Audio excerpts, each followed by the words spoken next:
Hey everybody, welcome. Welcome. This is the global community for adult survivors of complex trauma, adult survivors living with CPTSD symptoms as a result of either adverse childhood experiences or narcissistic abuse or both, emotionally and psychologically abusive relationships, some sort of complex trauma. That means that your trauma happened at the hands of another person, it was another human, and there was an uneven power dynamic. You were down here and they were up there, and there was a feeling on your end that you couldn't get away from that. And there was abuse or trauma or mistreatment or some sort of abuse of power, some sort of coercion or control that was happening over and over and over again over a long period of time. If that's you and that has really messed with you and caused you to struggle and have a difficult time in your life with your relationships or your finances or your relationship that you have with God or who you believe God to be, or your faith or your higher power, or maybe your job is in jeopardy. Maybe it's an occupational stress that you're under. Maybe it's your physical health. Maybe something's going on with your physical health. Maybe your mental health is in a place right now where you just wish that you felt better emotionally. Whether it's, just wishing that your relationships were healthier, wishing that your finances were healthier, wishing that your faith felt stronger, wishing that your job was going better, or maybe it's your marriage, maybe it's your relationship with your children, maybe it's your mental health, your physical health, whatever it might be. If all of that is going on, or some of that is going on, and you also experienced abuse in childhood over and over and over a long period of time, and you were sort of unable to get away from that, then you're in the right place. And we've all been showing up here together for over 5 years. We talk every week, 6 p.m. Pacific, 9 p.m. Eastern. And we show up here and we have open discussions. And sometimes I have a screen share. Sometimes we sit on my patio together like we are right now. Usually that is when you know that I am in dire need of some self-care and some downtime, and there's just no place I'd rather be than here with you guys. And today I'm going to talk about a book that I just got in the mail, which is super exciting. I love it when I get books in the mail. I live on an island in the middle of nowhere, most remote island chain in the entire planet. Our islands that one of the islands I live on here in our island chain is farther away from any other landmass than any other island chain in the world. And so that means, what that translates into in 2019 is that it takes a long time for Amazon to deliver here. Like, let's just be real. So if I order a book on Amazon, since I don't have a Barnes & Noble anymore, it shut down, it's gone, and I don't have a Borders books because that shut down before Barnes & Noble shut down, and I just don't have a lot of physical bookstores here on the island. So I order my books from Amazon. And what all of this means is that it takes me a long time to receive my books. And it's kind of a bummer. Like, it would be great if they came, if they arrived sooner. But when I get a book in the mail, I do a little happy dance and I get really, really, really, really happy. So welcome to each and every one of you. Welcome to those who are brand new to the channel. So happy to have you. There are hundreds of hours of videos here, all on healing from some form of abuse, some form of complex trauma. Is it, how were you abused? Usually the people who are here that hang out with us and spend time with us is, they were abused in childhood. Their abuse started in childhood, and as a result of that abuse in childhood, they went on to choose partners for themselves that resembled what they were used to, and they ended up in abusive relationships, in adulthood. So if that's you, you're not alone. I can identify with and can only imagine how all of this must have felt for you and what you've possibly gone through and been trying to heal from. I am honored to be here with you. There's no place in the entire world I'd rather be than right here with you right now. I just got done leading a group.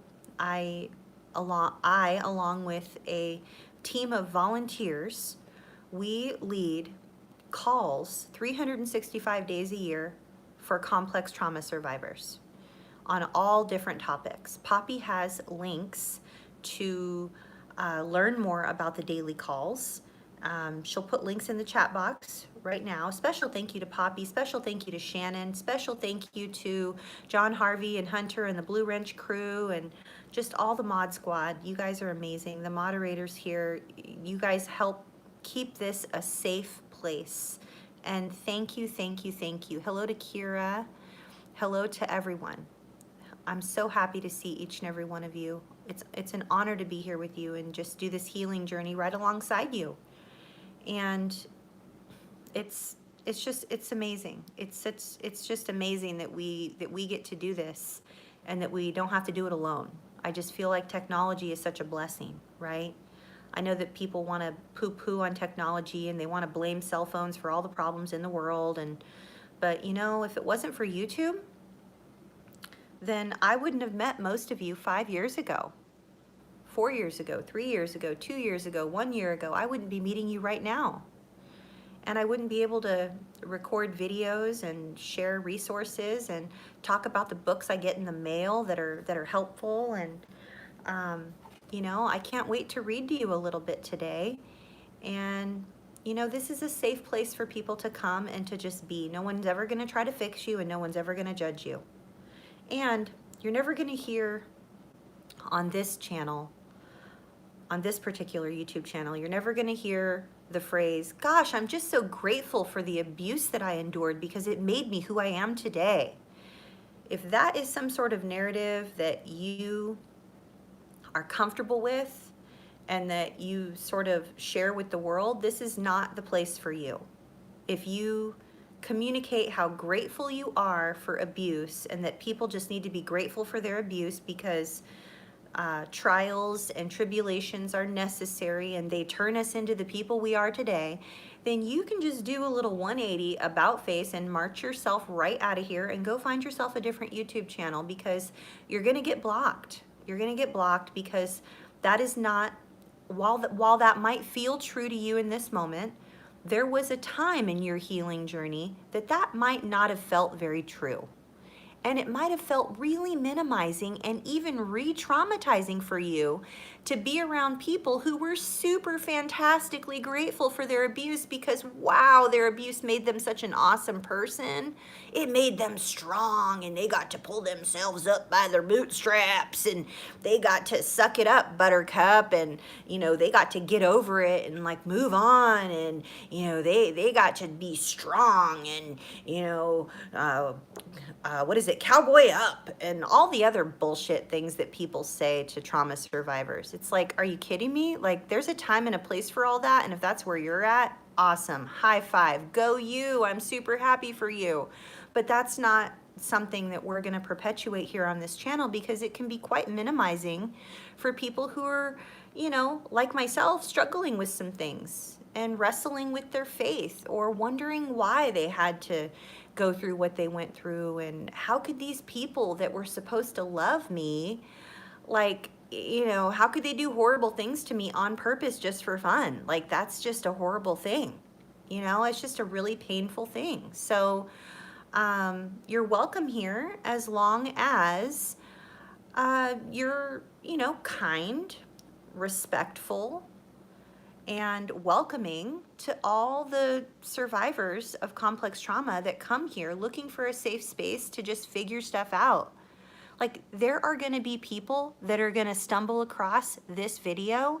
They're in their 20s, 30s, 40s, 50s, 60s. Heck, they're in their 70s and 80s. And they're like, what's this thing? What are the YouTubes? What is this going on over here? Let me click over here. And what's this thing about complex trauma? What's that? Like, oh my gosh, I didn't realize this is why I've been struggling my whole life. And they're going to find us for the first time ever.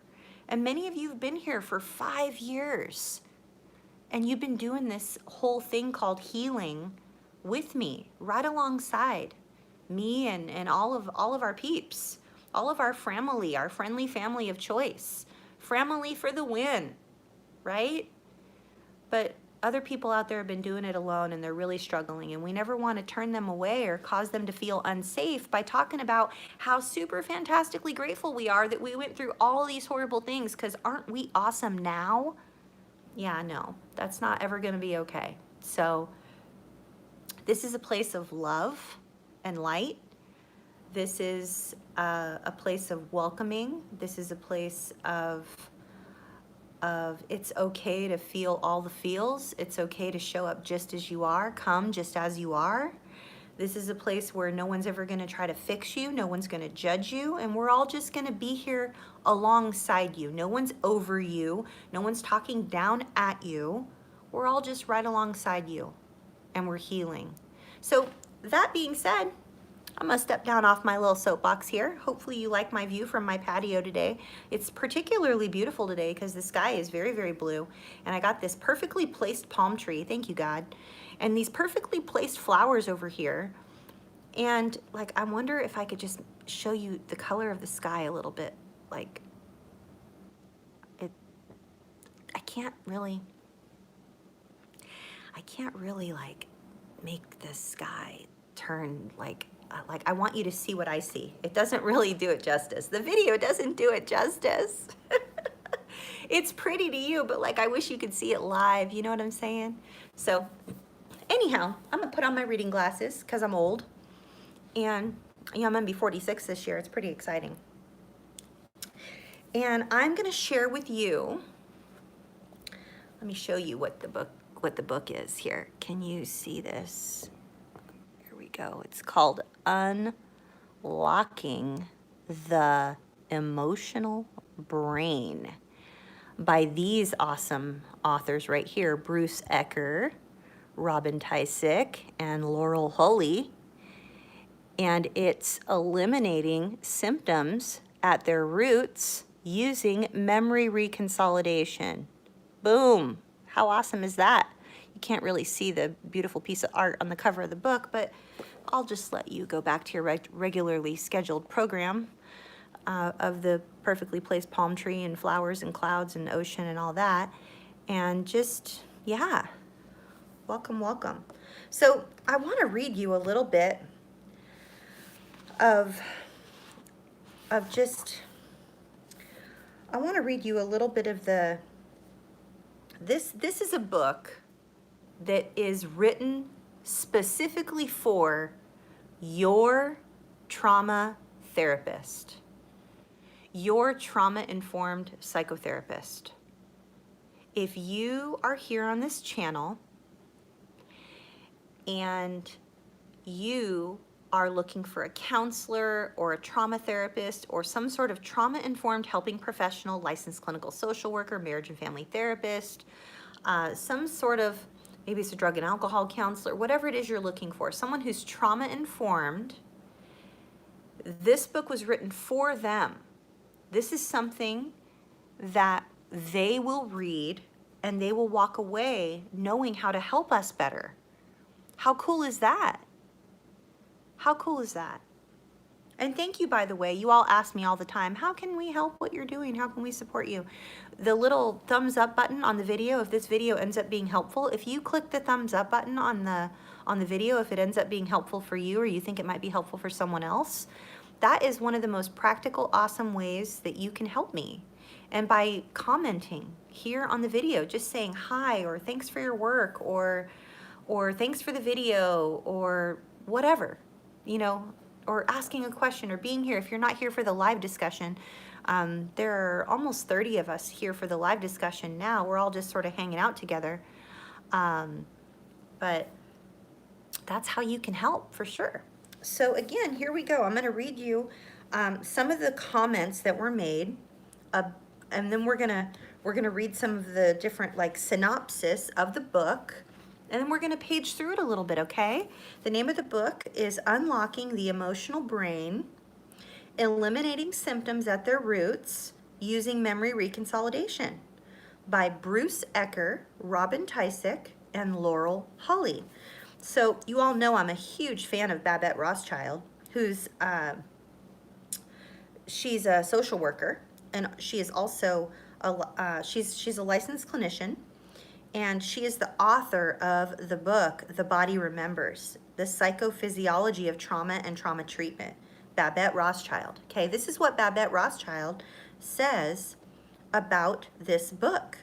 She says, unlocking the emotional brain, like some earlier classics, draws from, adapts, and integrates the very best of the best currently available concepts and techniques into a powerful and accessible psychotherapeutic method. Packaged in a nicely engaging read, psychotherapists of all sorts will find many resources which will enhance as well as ease their work. And she also says,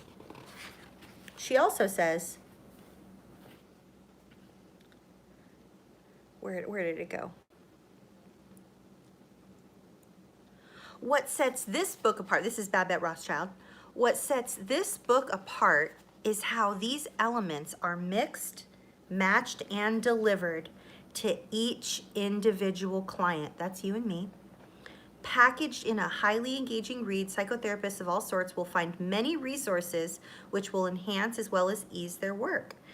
And I just love how she points out that there are therapists everywhere that will benefit from reading this, right? She says, read this book and you will never do therapy in the same way again. Oh no, this is a different guy. This is Dr. John Carlson, who is a professor of psychology and counseling, Governor State University, and co-author of Creative Breakthroughs in Therapy. And he says, read this book and you will never do therapy in the same way again. These authors show you how to do effective therapy rooted in the science of the mind. A well-designed book that provides practical examples that allow the reader to learn the important concepts without needing medical training. So again, this talks about neuroscience and the neurobiology of just the effects of trauma on the human brain. You know, this is something that we really need. These are things that we need in present day. So Dr. Patricia Coughlin Della Selva says, this book is a major contribution to the field and a must-read for any therapist interested in the process of transformation and healing. Beautifully written, the authors present an elegant integration of neuroscientific findings and psychotherapy technique, resulting in a step-by-step method for relieving long-standing symptoms and suffering. Even the most seasoned clinician will be inspired to learn from these masters. How amazing is that? So Dr. Patricia Coughlin Della Selva is a clinical professor of psychiatry at UNM School of Medicine and the author of Intensive Short-Term Dynamic Psychotherapy, Theory and Technique.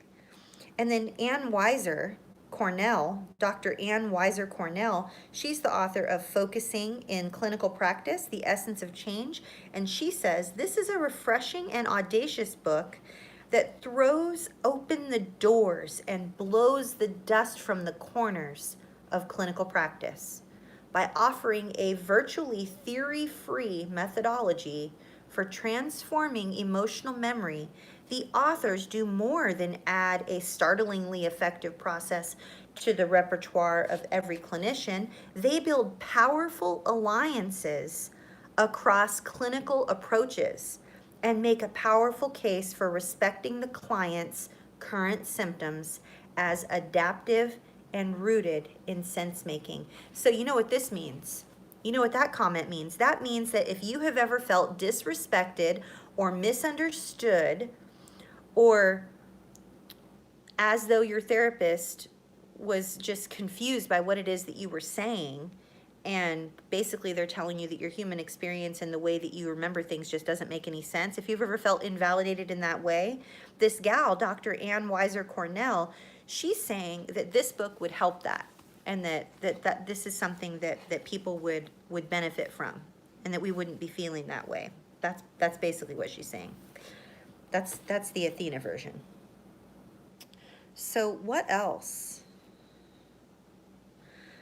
So Dr. Hannah Levinson, author of Brief Dynamic Therapy, says, imagine the founders of diverse therapy methodologies discussing how they achieve deep, lasting transformational change and agreeing it's due to one basic process: building on state-of-the-art neuroscience to identify that core process. The authors of this book develop an approach that is theory-free, non-pathologizing, empathic, experiential, phenomenological, and non-speculative, and that hones therapy while not cramping the therapist's unique contribution. It's an integrationist dream. This is amazing. You guys know that I love complex approaches to therapy. And what I mean by that is I believe that complex trauma requires a complex approach. That means that we do need things that are complex in nature. We need something that is experiential, coupled with something that is creative, like a creative modality, right? We also need something that is cognitive. We also need something that is behavioral.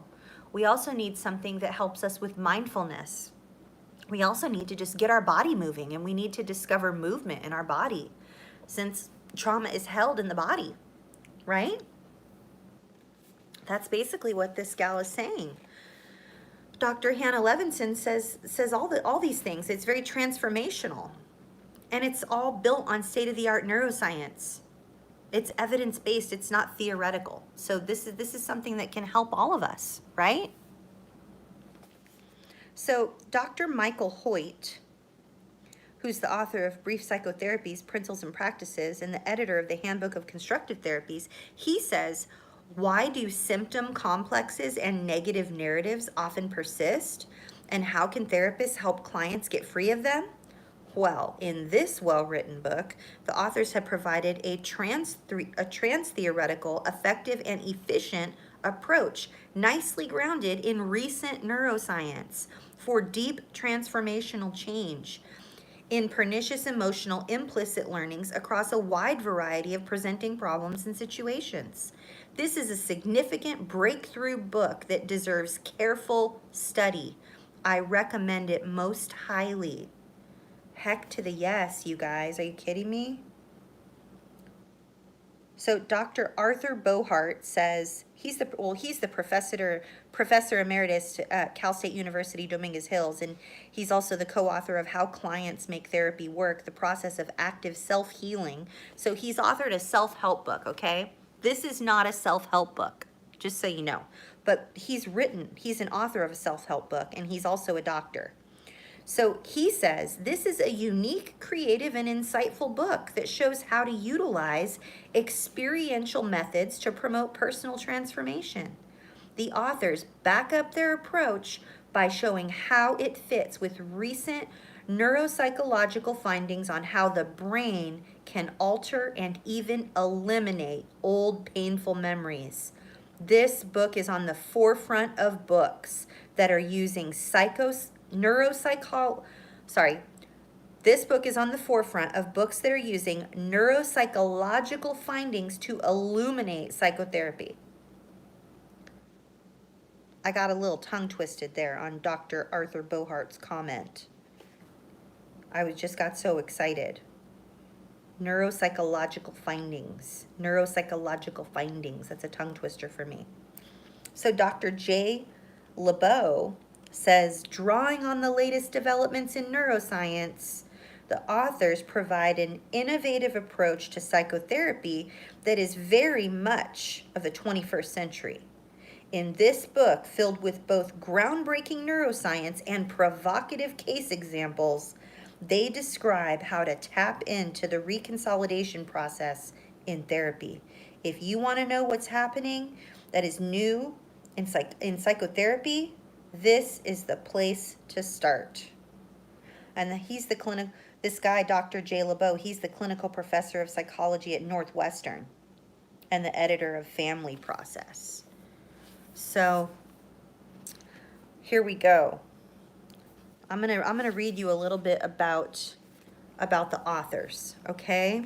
And like A lot of this is going to sound very familiar to you because I'm going to be using words like EMDR, EFT, emotional freedom technique.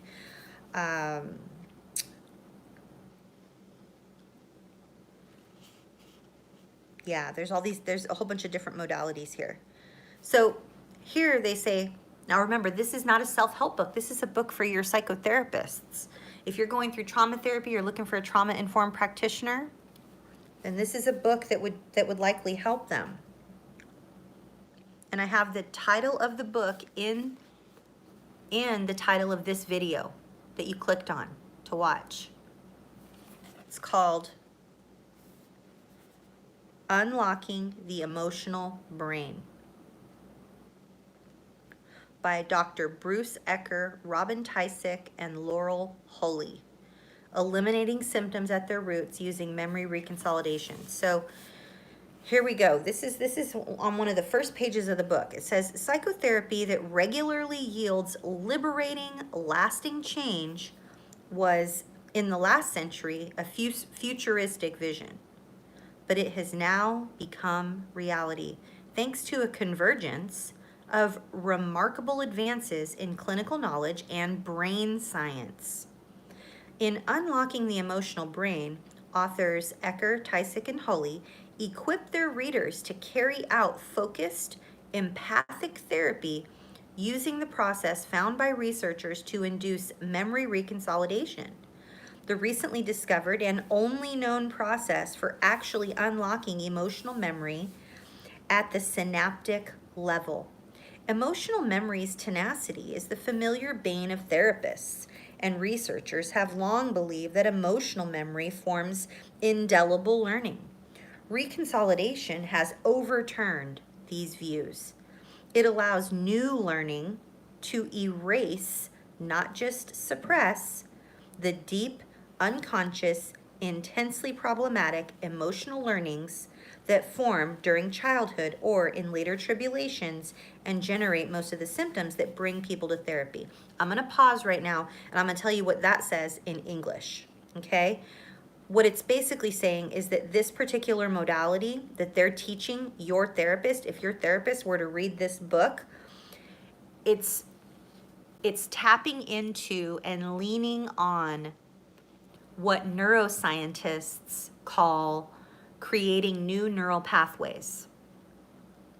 You've heard me talk about creating new neural pathways because I've come on here and I've shared with you all so much about my own therapy experience with my trauma therapist, whether we're doing CBT, cognitive behavioral therapy, trauma-focused CBT, dialectical behavioral therapy, or if we're doing EMDR, which is eye movement desensitization and reprocessing. There's also some somatic experiencing, which you guys know is founded by Peter Levine. So I've come on here and I've shared with you much of my process over the past 5 years. Well, what this book is what this intro that I just read to you basically says, when I shared with you guys that EMDR helps us make new roads, like if PTSD causes us to have an exaggerated startle response, and when we are hit with a potential trigger, whether it's a flashback from classic PTSD symptoms where there's a visual component, or if it's an emotional flashback, something that's more along the lines of complex PTSD. What I've shared with you in my own process is that EMDR has helped me to make new roads. Rather than going down the one road that my trigger wants to send me, I actually choose a different road effortlessly now. And I'm no longer in a re-traumatization cycle.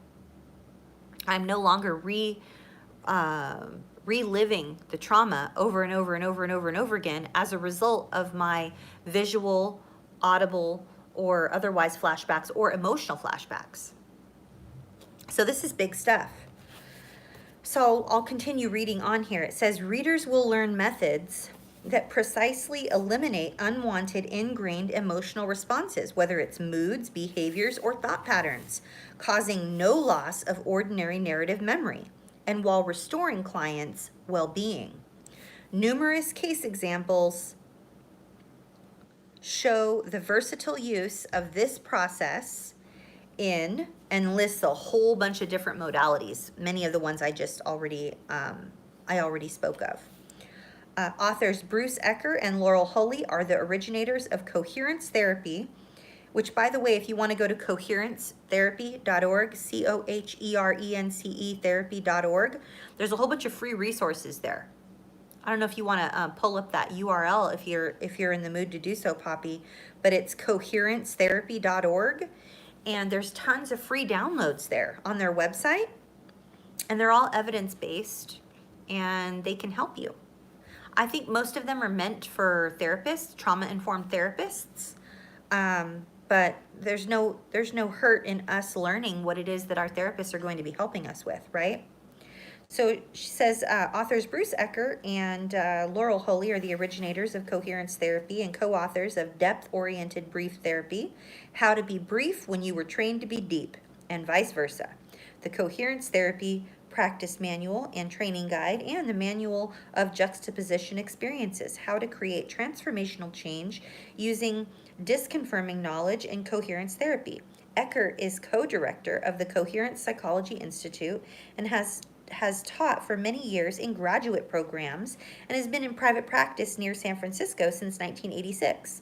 Hulley is the Director of Education and Paradigm Development of Coherence Psychology Institute and co-founder of the Julia Morgan Middle School for Girls in Oakland, California. Robin Tysick is Director of Training and Development of the Coherence Psychology Institute and is in private practice near Cologne, Germany, specializing in trauma therapy and clinical supervision of trauma therapists. She has served as a psychologist for the Psychotraumatology Institute of the University of Cologne for many years, providing a low-fee counseling service for parents, and is author of the Parenting Guide, How to Connect with Your Child, published in English and German. So I'm just over the moon excited about this particular book. And I think it should really be noted that these authors are all about preventing childhood trauma. How do I know that these authors are all about preventing childhood trauma? Well, I'm going to go out on a limb and say I don't know any of these authors personally, but I do know that each of them collectively dedicated this book to their children. So that shows me that whether they were or weren't, quote unquote, good enough parents, as per Winnicott and Pete Walker, they are doing their best to complete that and doing their best to make amends for anything that is contrary to them being good enough parents. I mean, here we go, right? I mean, here, I don't know if you can see that. Can you even see that? You can't see it. Bummer. Well, each of them is dedicating this book to their children.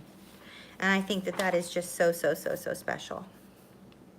So Dr. Robert Niemeyer wrote the foreword to this book, and he's going to talk a bit about this book, and I want to read this to you if I may. Okay?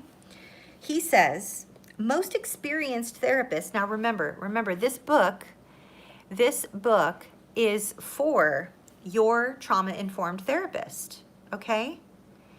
And you all know that I am all about trauma-informed care. And so I'm going to read this to you knowing that you're probably going to end up telling your trauma-informed helping professional, or hopefully someday being able to tell your trauma-informed helping professional about this book if it's something that ends up helping you. Right? So here we go. Most experienced therapists from Freud onward will recognize in their work those spine-tingling moments of courage and honesty when a client suddenly hits upon and voices for the first time an emergent awareness, one that casts old problems in a new light and that paves the way for their deeper consideration and eventual dissolution.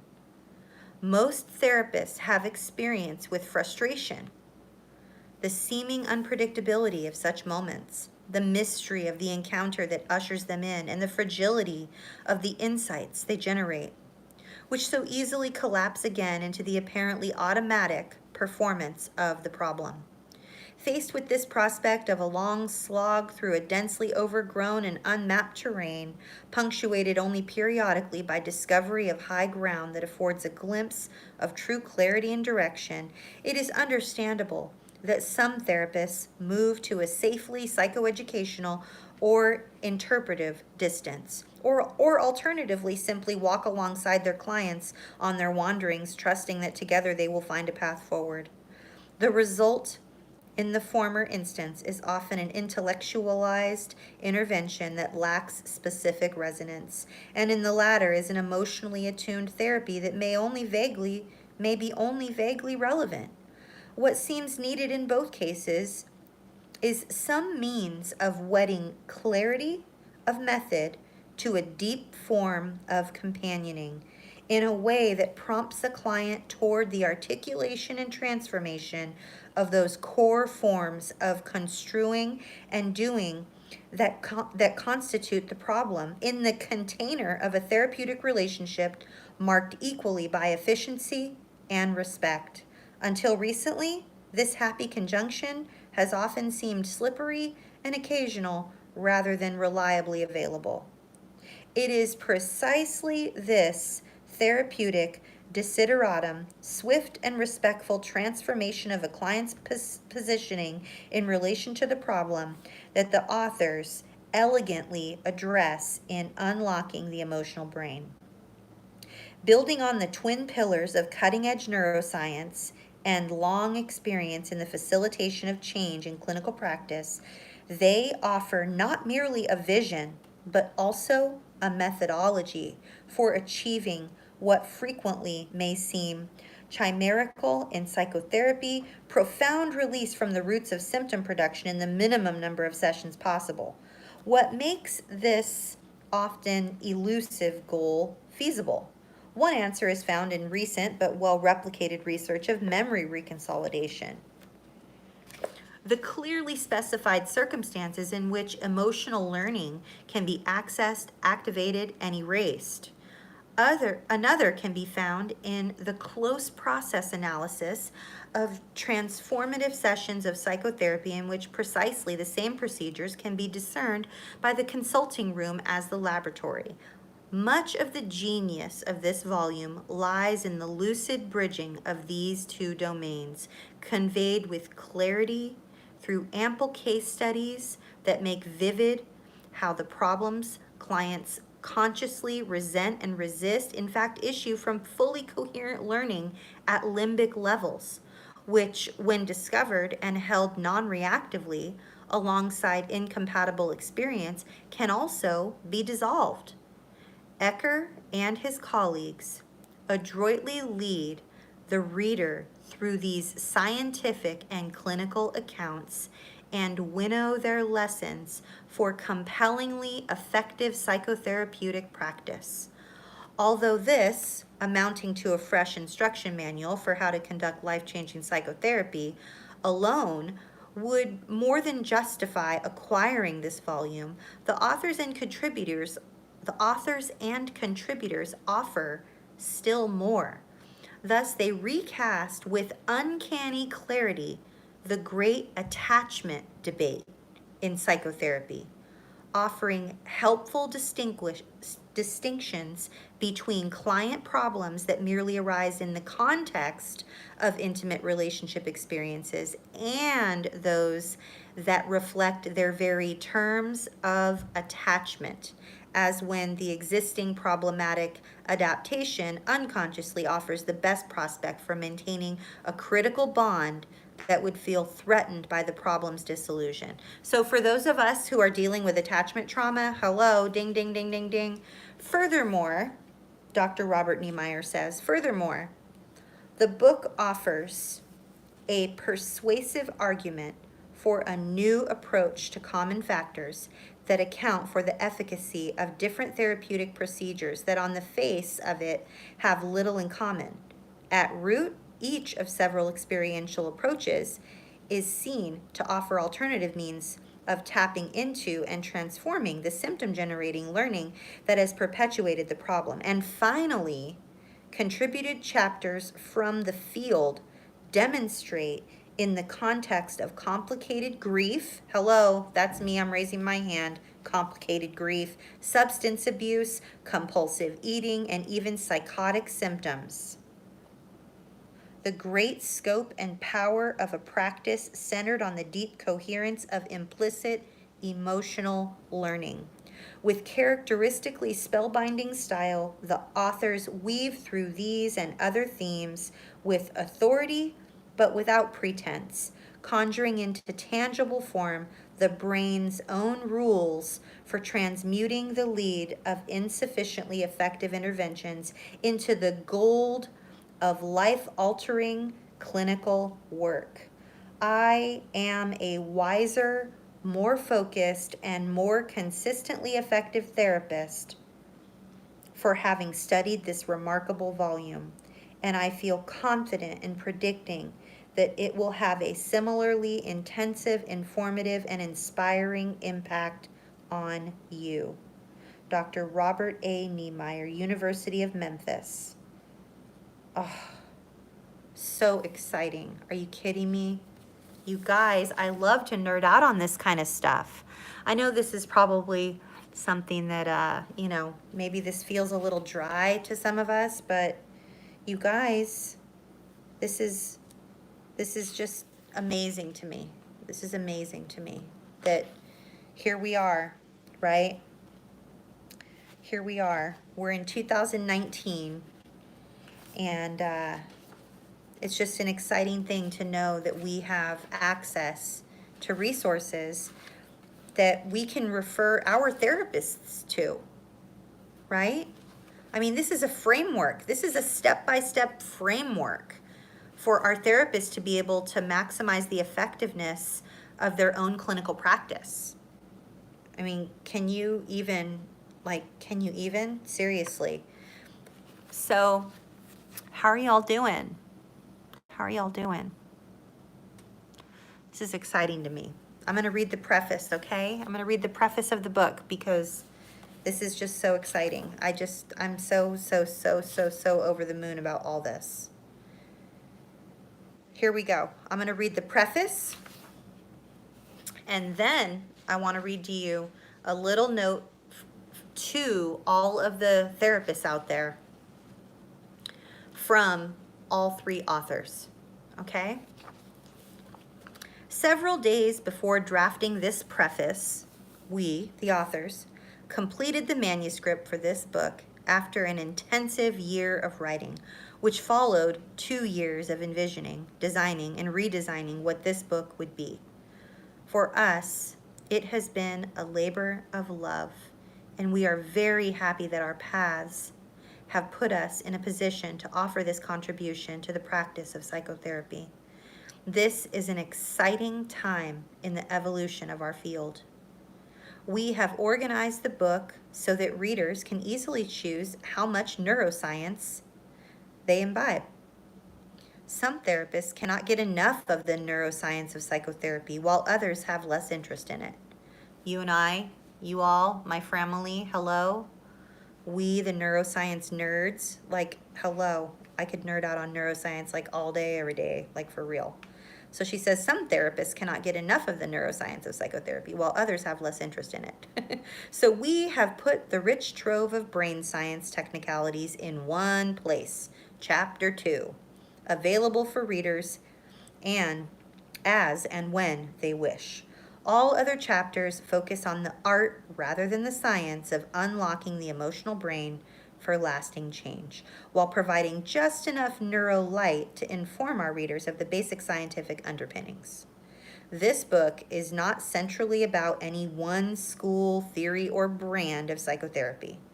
It describes a virtually theory-free methodology that can be fulfilled by many psychotherapies, as shown by case studies from AEDP, coherence therapy, EFT, EMDR, and IPNB, or electrically without adherence to any particular therapy. For instructional purposes of illustrating in sharp detail the cross-platform framework shown in this book, we use primarily coherence therapy, which was first described in the volume Depth-Oriented Brief Therapy by Ecker and Hulley back in 1996. The name of the approach was changed from Depth-Oriented Brief Therapy, or DOBT, to Coherence Therapy in 2005. The DOBT book remains a basic source. Its many case studies and thorough treatments of therapist stance and discovery techniques are not replicated here, yet that book is significantly supplemented by the account of coherence therapy in this one, such as in the examination of the moments of profound change in Chapter 4, and then attachment trauma work in Chapter 5. You know what I'm thinking? I'm thinking that you and me, you all, my family and me, hello, like I'm thinking we're going to be reading Chapter 2 and Chapter 5. Maybe Chapter 4. I don't know. We might hop around. So here is one last note from the authors to my trauma-informed therapist and your trauma-informed therapist. This is not a self-help book. This is for the practitioners out there. Here it goes. Help dearly needed is help most dearly appreciated. So our thankfulness toward the following individuals is heartfelt. Publisher and archaeologist Mitch Allen scrutinized our book proposal and contracts and was unstingingly generous in sharing his astute knowledge of these matters. And he persistently pushed us to craft chapter and section titles that tell a story. Psychologist and university professor Sarah K. Bridges again and again tuned into our evolving style and phrasing, deftly guided its shaping and to reach our audience of psychotherapists and clinical graduate students, and helped make the table of contents do justice to the book's substance. These two angels turned on the lights for us at many key points, sometimes when we didn't even know we were in the dark. 3 others also contributed vitally to this book's creation. Psychologist, author, and editor Babette Rothschild guided us to think beyond particular symptoms and systems of therapy, which pivotally led us to realize the full scope and integrative power of the framework we in fact held in our hands, not to mention her timely nudge and guidance in the direction of a well-structured book proposal. Psychologist and university professor Greg Niemeyer's vigorous, sustained, and multifaceted supportiveness of coherence therapy was a major factor in maintaining our momentum on this project through its early stages. Psychologist and psychotherapy network editor Rich Simon helped lay the foundation for this book through his early receptivity to the clinical importance of memory consolidation, his support for bringing news of it to psychotherapists, and his invaluable guidance in crafting the message. The creative contributions that these 3 dedicated psychologists have made to our field will fill a museum, with this book being just one of the items in that collection. The subjective nuances as well as the objective processes involved in psychotherapy are a great challenge to a writer's skills, so we are grateful for expert help received on this level of the task. Life coach and music composer Elise Kushner critiqued every page of the growing manuscript, challenging us to clarify our phrasing and our thinking at certain critical points, contributing invaluable feedback and often amazing us with her syntactical acuity. Author and speaker Zach Davis shared generously of his knowledge, helping us to recognize and speak directly to our readers' needs and aspirations. Data processing consultant John Tysick supported us generously and contributed his technical expertise in various forms whenever needed. English language instructor Fern Kushner edited our proposal and researched questions of language usage that arose during our writing process. Connecting with Rutledge editor Anna Moore was like coming home. The relaxed, respectful context she created has been for us as writers a real boon. And knowing that we could rely on her responsiveness and helpfulness has been terrific. We thank Brian Toomey for suggesting almost a decade ago a detailed study of the types of synaptic plasticity. And that's neuroplasticity, you all. That's where we create new roads and we don't go the same place we've always been going with our PTSD. That's like magic right there. So this guy, Brian Toomey, suggested almost a decade ago a detailed study of the types of synaptic plasticity, an endeavor that has proven very fruitful.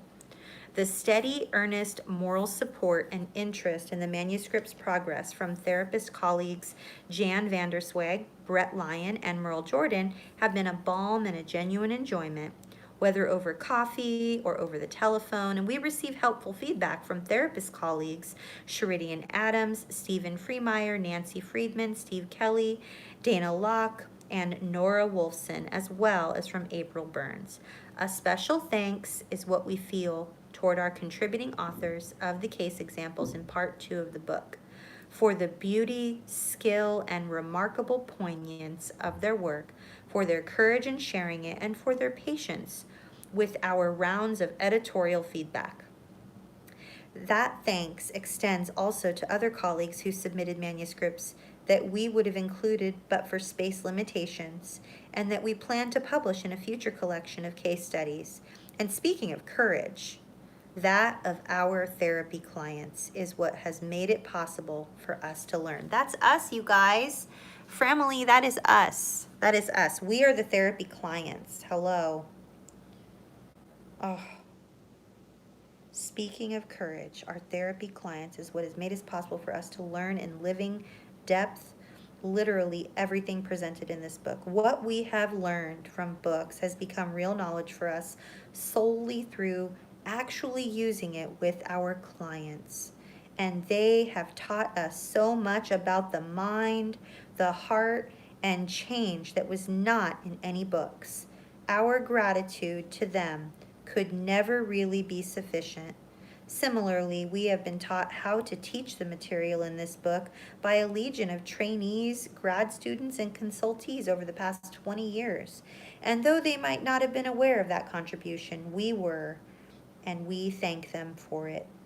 Each of the 3 authors also wants to express thanks here to the other 2 for an unwavering spirit of good-natured collaboration and dedication to seeing what was best for the book, and distinct from attachment to particular ideas. It was a journey that went far beyond our initial vision and became a complex and creative unfolding that in many instances wove together our individual contributions such that we ourselves cannot always tease them apart in the end. Experiencing this process with one another has been an honor and a great pleasure. This book continues the reorientation of psychotherapy in terms of emotional implicit memory and its associated brain science, and in doing so stands on the shoulders of the clinical writers who pioneered that revisioning and the enhanced effectiveness it bestows, starting with trailblazer Bessel van der Kolk. And the crowd goes wild. Ha! Cheers! Trailblazer Bessel van der Kolk, and continuing with Alan Shore, Dan Siegel, Babette Rothschild, and Louis Cozolino. Louis Cozolino. I'm butchering his name. I'm sorry, Mr. Cozolino. And earlier still, it was Eugene Gendlin who identified the experiential emergence of implicit knowing into explicit awareness as a key ingredient of effective psychotherapy.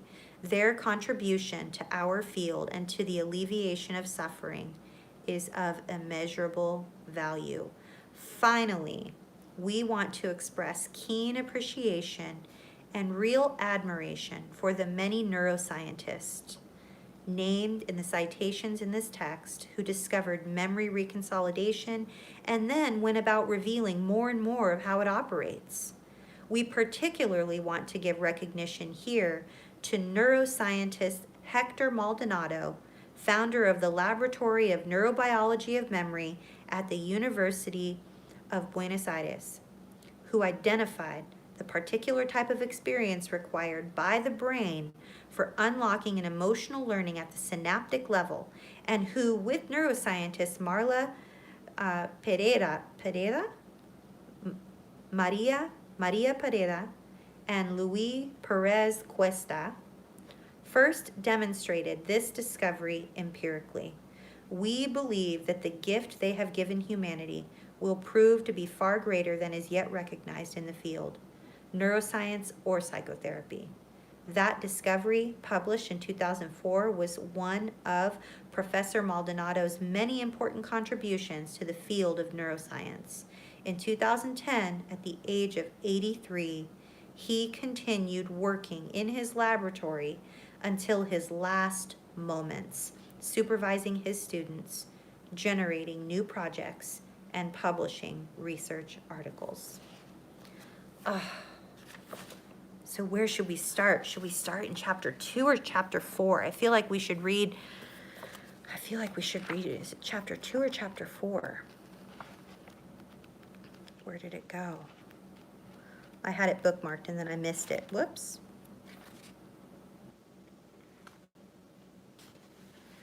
I think maybe it's 5. Chapter 4 is the moments of fundamental change, maps and methods. Those are the ones that are going to be like big breakthroughs. What was it, chapter 2 or 5 that was neuroscience related? Chapter 2, memory reconsolidation. How the brain unlearns. Remember, if it can be learned, it can be unlearned. Woohoo! Yeah. My goodness. Oh my goodness, you all. We're already towards the end of our video. Well, we can pick up where we left off. I feel like reading chapter 2 would be super duper awesome. It's not that long, actually. It's not that long at all. Now remember, this isn't light reading. My husband would call this tedious. He'd be like, that feels very tedious. He doesn't like to nerd out on neuroscience stuff, though, either. You know? Emotional unlearning is chapter 3.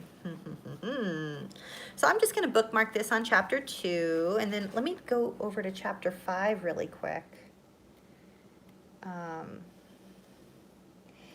Because I feel like chapter 5 was the other one that I was like going to be super duper excited about. Where did it go? There are more case studies in part 2. Oops, I feel like I'm getting close. Here we go, chapter 5, emotional coherence and the great attachment debate. Attachment trauma, my goodness. I studied temperament analysis, like back in like 2010, 2011. Deborah says, and it's draining. Gosh, I don't feel drained at all. I get my husband says this kind of stuff is tedious, but I feel inspired by it. Like, it really just makes everything feel possible. You know, it makes healing feel possible. It makes everything that we've done with CPTSD Foundation feel like, Jeffrey Sherman says, attachment debate? What's the debate about? Exactly. Well, on one side of the controversy are those who cite extensive research in support of the idea that attachment experiences and dynamics determine the course, here we go, of both individual psychological development and symptom production so powerfully that virtually all psychotherapy would best be defined and practiced as to address attachment issues. And that is cited by a bajillion different authors dating all the way back to like the 90s up until most recently, like, you know, present day. For example, Shore, one of the authors, expressed his agreement with another author that all psychotherapy constitutes primary or secondary disorders of bonding or attachment, a view of attachment relationships as the ruling influence in development similarly was expressed by Lipton and Fascia, which you all, like everyone here, like, you know, early attachment relationships shape an infant's neurobiology, et cetera, et cetera, et cetera. But not everyone believes that. Like, there are a host of different people here like listed after that list of people, I mean, many of them disagree, and they don't think that attachment trauma, not everyone, they don't think that attachment trauma is that common, and that attachment trauma doesn't have a lot to do with adult relationships, which I, for sure just disagree with, period. End of story. But yeah, but you guys, I'm excited about this book. I realize that it's not for everyone. And hello, I'm not a clinician, but I do love to nerd out on neuroscience, and my son is a neuroscientist, and I'm like, I'm all about learning how the brain can unlearn bad stuff, because if we can learn it, we can unlearn it. And neuroplasticity gives us hope. And neuroscientists go out there and they study the brain, and then they tell us what they find, one of the things being neuroplasticity. So yeah. But regardless of whether or not this book is for you, I mean, we can go back to reading Jackson McKenzie's Psychopath Free or Whole Again, but I just couldn't wait to tell you all about this book, because I'm going to read it, and then I'm going to tell my trauma-informed therapist about it. And, I'm sure that I'll experience some deep healing from some things that she would learn from this book. I'm certain of that. She is an independently licensed clinician. She's licensed here in the state of Hawaii. I don't know what other states she's licensed in, if any, but she's amazing. She's the best trauma therapist, in my opinion, in the entire state of Hawaii, but she's on the island of Maui. And I feel super blessed and fortunate that I get to call her my therapist. So anyway, you all are so amazing. Thank you so much for being here. And if this video was helpful for you, and it wasn't tedious and exhausting and overwhelming, then it would mean a lot to me if you would give this video a thumbs up. But if it wasn't, then don't give it a thumbs up. You can give it a thumbs down if you want. But I'm sending each and every one of you lots of love. Thanks for hanging out with me on my patio and looking at the perfectly placed palm tree and the perfectly placed flowers and the beautiful sky and the ocean and the other island over there. But yeah, I'm sending each and every one of you so much love and so much compassion. And I'm offering a safe hug to anyone who might need it. Sometimes we just need a safe hug.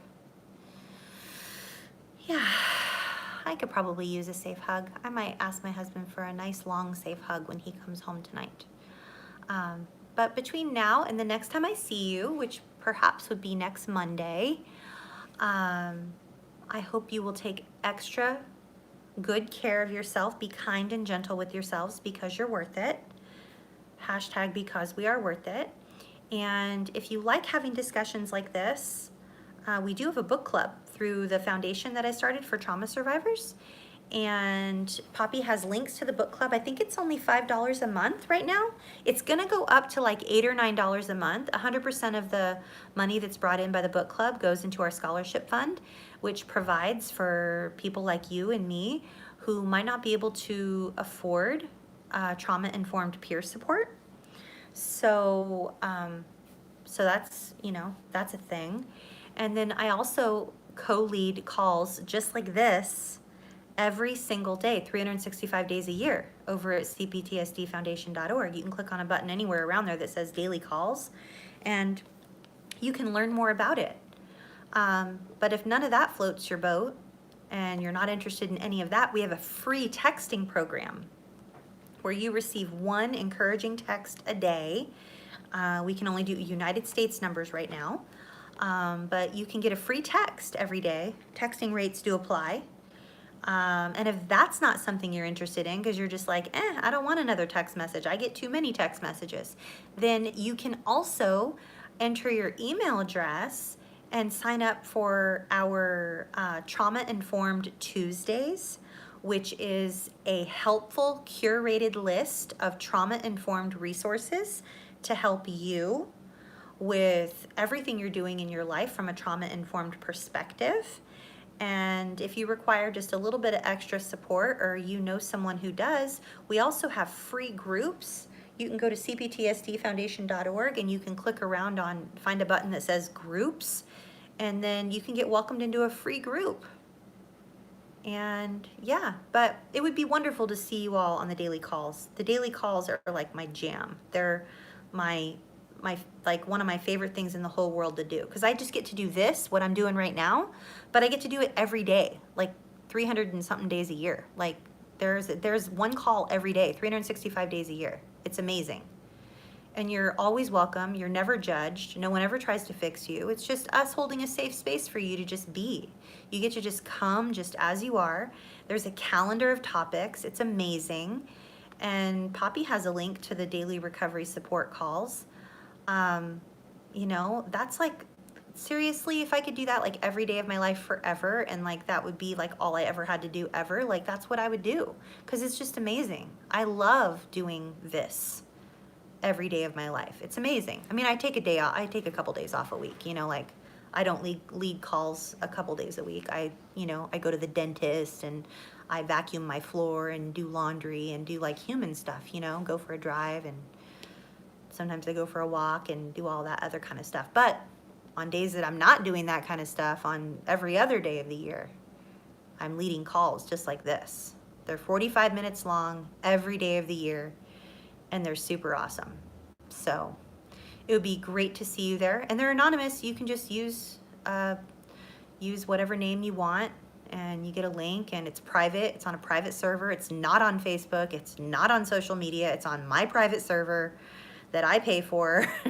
And it's amazing. It's $50 a month, 365 days a year, 365 days of trauma-informed peer support for every single day, live calls, and it's $50 a month. It's amazing. It's like the highlight of my entire life. So anyway, sending each and every one of you lots of love, and thank you so much for being here with me. I love it so much, and I can't wait to see you again soon. Take extra, extra, extra good care of yourselves until I see you again, because you're